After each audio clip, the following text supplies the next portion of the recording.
Assalamualaikum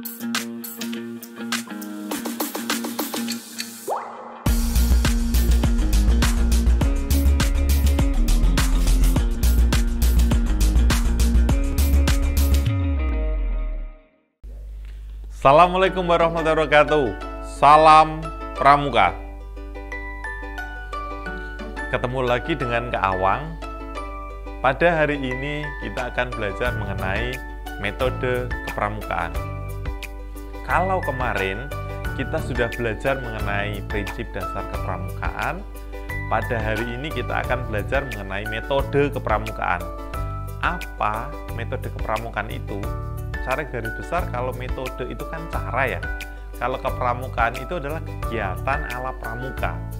Berarti ya secara garis besar yang akan kita bahas nantinya adalah sebuah cara berkegiatan ala pramuka. Bagaimana?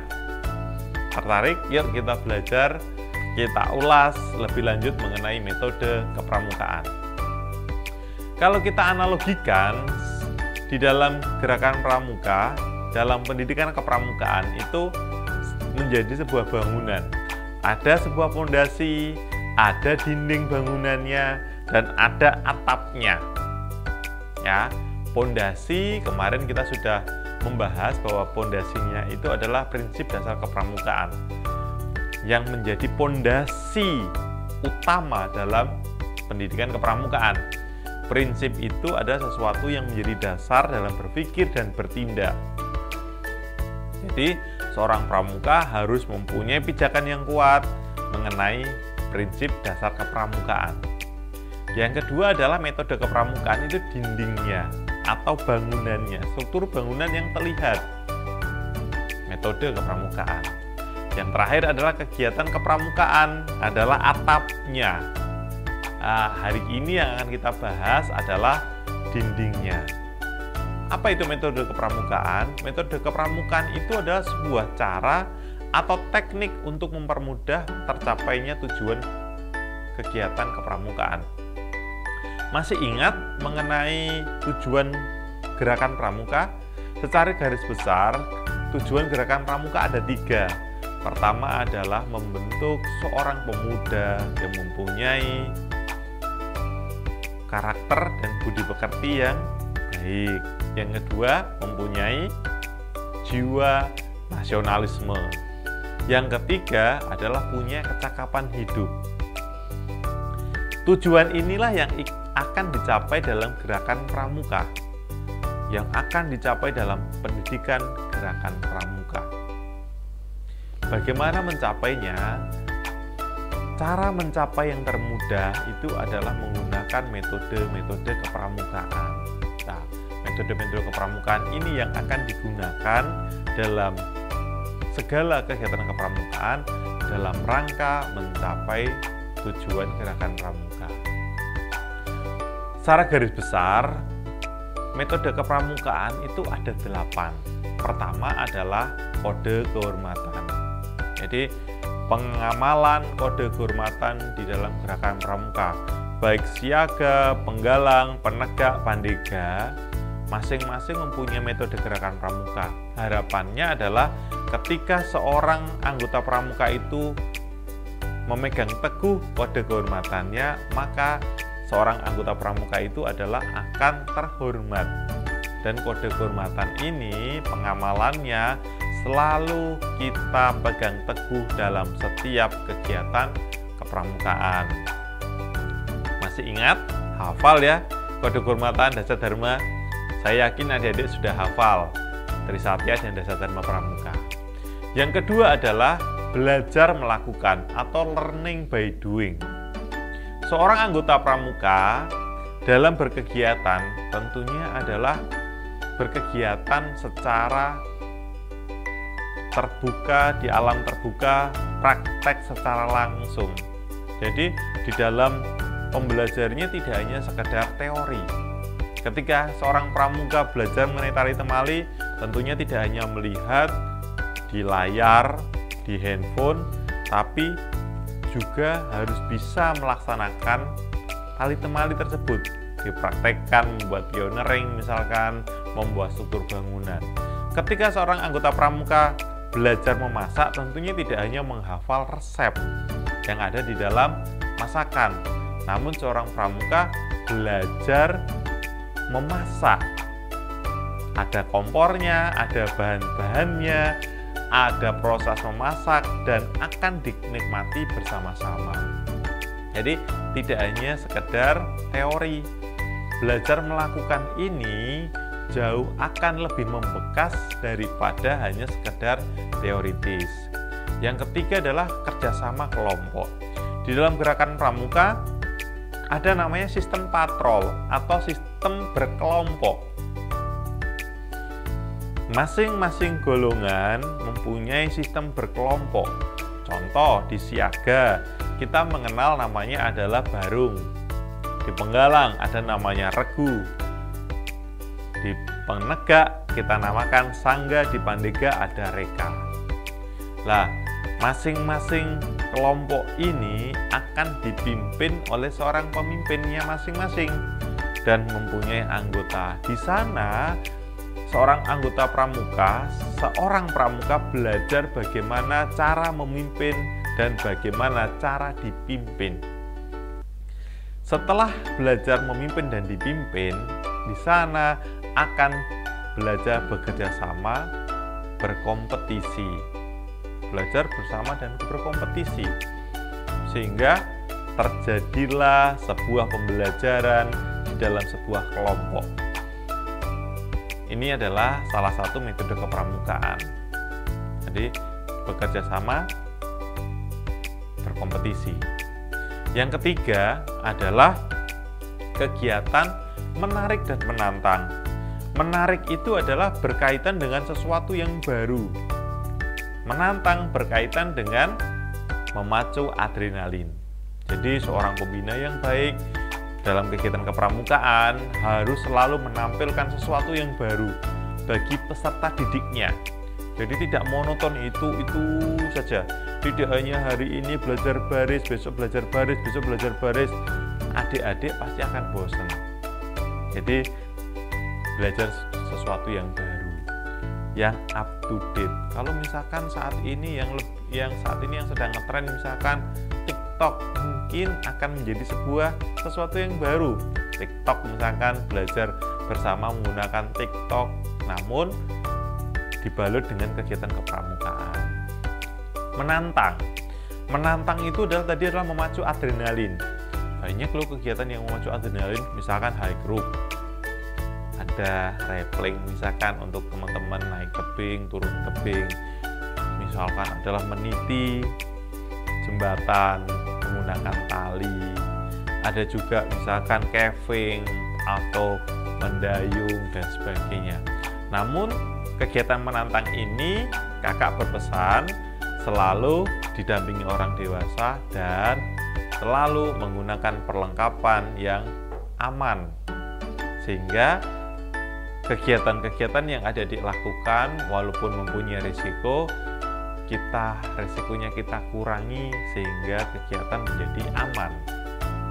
Yang ketiga, yang ke berapa ini? 1, 2, 3, 4, 5 itu adalah kegiatan di alam terbuka. Kegiatan kepramukaan tidak hanya belajar hanya di kelas saja, namun manfaatkanlah lingkungan. Lingkungan itu, alam terbuka itu merupakan sebuah laboratorium alam yang luar biasa. Kita di sana dapat belajar banyak hal di alam terbuka. Kita dapat merasakan teriknya matahari, bagaimana kita merasakan sejuknya udara, bagaimana kita merasakan sebuah batu itu keras. Kita dapat merasakan bagaimana lumpur, bagaimana air, bagaimana hembusan angin. Alam terbuka itu merupakan sebuah laboratorium yang luar biasa ciptaan Tuhan. Di alam terbuka tentunya kita dapat melihat keindahan alam, sehingga kegiatan kita akan jauh lebih nyaman dibandingkan dengan kita hanya belajar di dalam kelas. Kita dapat mempraktekkan, dapat melihat bagaimana daun itu hijau, bagaimana ikan itu berenang, dan sebagainya. Manfaatkanlah lingkungan yang di sekitar. Misalkan lingkungan ini terbatas, hanya ada taman, hanya ada lapangan di sekitar sekolah kita, ya tidak jadi masalah. Manfaatkanlah dengan maksimal ruangan-ruangan terbuka yang ada di sekitar kita dalam pembelajaran kepramukaan. Selanjutnya adalah dibimbing oleh orang dewasa. Orang dewasa ini berarti adalah sosok orang dewasa yang ada di dalam satuan, bisa kakak pembina atau pembantu pembina. Kegiatan kepramukaan harus selalu didampingi, dihadiri oleh anggota dewasa. Harus ada di sana. Tidak boleh anak-anak itu adalah berkegiatan tanpa bimbingan orang dewasa. Belajar ketika didampingi orang dewasa ini dapat mengarahkan, orang dewasa ini adalah dapat mengingatkan, dan sebagainya. Orang dewasa sangat penting dalam kegiatan orang dewasa. Jangan sampai peserta didik ini dilepas kemana-mana tanpa dibimbing, apalagi peserta didik yang golongannya masih dasar, siaga, penggalang, wajib didampingi orang dewasa. Bukan berarti golongan penegak dan pandega orang dewasa tidak ada. Orang dewasa tetap harus selalu membimbing peserta didiknya. Tanda kecakapan ini adalah penghargaan berupa tanda kecakapan. Dalam kegiatan kepramukaan kita mengenal SKU, SKK, dan SPG. Ini merupakan kecakapan-kecakapan yang harus ditempuh oleh peserta didik. SKU wajib, misalkan ya, SKK itu adalah minat sesuai dengan minat dan bakatnya, karena jenisnya ada banyak, disesuaikan dengan minat dan bakat peserta didiknya. Tanda kecakapan ini menjadi penghargaan. Selain sebagai tanda kualifikasi seorang peserta didik ini mempunyai ketangkasan, kecakapan tentang sesuatu hal, namun dibalik itu tanda penghargaan ketika dipasang di dalam seragamnya akan menjadi kebanggaan bagi seorang peserta didik. Ya, ini merupakan sebuah penghargaan yang harus diberikan dan akan mendorong peserta didik untuk dapat memacu dirinya menjadi orang yang lebih baik. Terakhir adalah satuan terpisah. Satuan terpisah ini di dalam gerakan pramuka selalu akan dipisahkan antara gender ya. Ada satuan putra dan ada satuan putri. Maka kita mengenal di dalam sebuah gugus depan ada namanya satuan putra dan ada satuan putri. Misalkan ada perindukan putra, perindukan putri, ada pasukan putra, pasukan putri, ambalan putra, ambalan putri, racana putra, racana putri. Tidak boleh digabung secara organisasinya. Namun secara kegiatan boleh kok kita bersama-sama belajar bersama. Boleh, namun di dalam pelaksanaan kegiatan perkemahan misalkan harus terpisah satuannya. Tidak boleh dalam sebuah sangga misalkan atau sebuah barung atau sebuah regu, satu regu terdiri dari putra dan putri. Tidak boleh. Di dalam gerakan pramuka yang satuannya terpadu itu dimulai dari anggota Dewan Kerja ya. Dewan Kerja sudah satuan terpadu, namun tetap didampingi oleh dewasa. Dan untuk orang dewasanya juga satuannya terpadu, kuartir maksudnya. Di dalam kuartir satuannya terpadu, tidak terpisah. Nah, di dalam gerakan pramuka, metode-metode ini tidak hanya berdiri sendiri, namun satu metode dan metode yang lain saling terkoneksi, saling terhubung, dan dilaksanakan dalam bersamaan. Hafal metode kepramukaan ada berapa? Ada 8. Kode kehormatan, belajar melakukan, kerjasama kelompok, menarik dan menantang, alam terbuka, dibimbing oleh orang dewasa, tanda kecakapan, dan satuan terpisah. Hafal ya, adik-adik. Kalau belum hafal, mungkin ada jembatan keledai untuk dapat menghafalkan metode kepramukaan ini dengan cepat. Biasanya kalau ke awang kita nyanyikan bersama-sama dengan nada lagu becak, Saya Ingin Tamasya. Pernah dengar lagunya ya? Coba Kawang akan pandu untuk menyanyikannya. Nyanyinya seperti ini. kode kehormatan, belajar melakukan kerjasama kelompok, menarik dan menantang.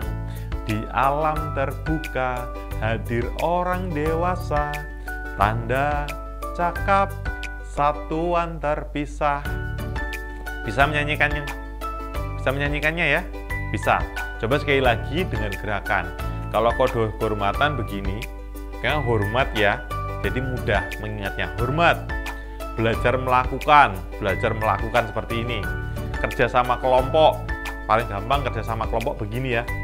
Kerjasama kelompok. Menarik dan menantang. Menarik, menantang. Di alam terbuka, hadir orang dewasa, karena keawang di sini orang dewasa. Tanda kecakapan biasa kita pasangkan di ini, di bahu dan di lengan. Satuannya terpisah. Ya, nyanyinya seperti ini. 1, 2, 3. Kode kehormatan.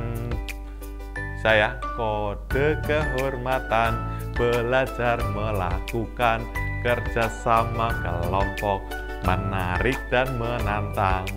Di alam terbuka, hadir orang dewasa, tanda cakap, satuan terpisah.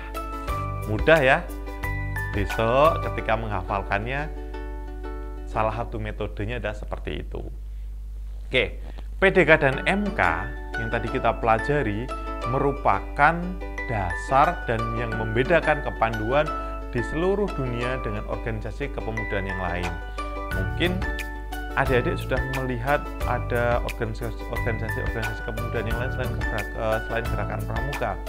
Ada pecinta alam, ada paskibraka, misalkan ada PMR. Masing-masing punya metode yang berbeda-beda. Jadi kalau ditanyakan apa perbedaan organisasi gerakan pramuka dengan organisasi kepemudaan yang lain, jawabannya adalah ada pada prinsip dan metode kepramukaan. Prinsip dasar ini sama di setiap negara dan metode kepramukaan ini adalah sesuatu yang khas, sesuatu yang tidak boleh ditinggalkan dan sebuah teknik ya yang tidak boleh terlepas dari seluruh pendidikan kepramukaan. Hafal ya tadi ya, prinsip dasar sudah belajar, metode sudah belajar. Harapannya besok ketika kita berkegiatan selalu berlandaskan dari prinsip dasar dan metode kepramukaan. Oke, terima kasih adik-adik yang sudah bergabung ya. Hari ini kita sudah belajar mengenai metode kepramukaan.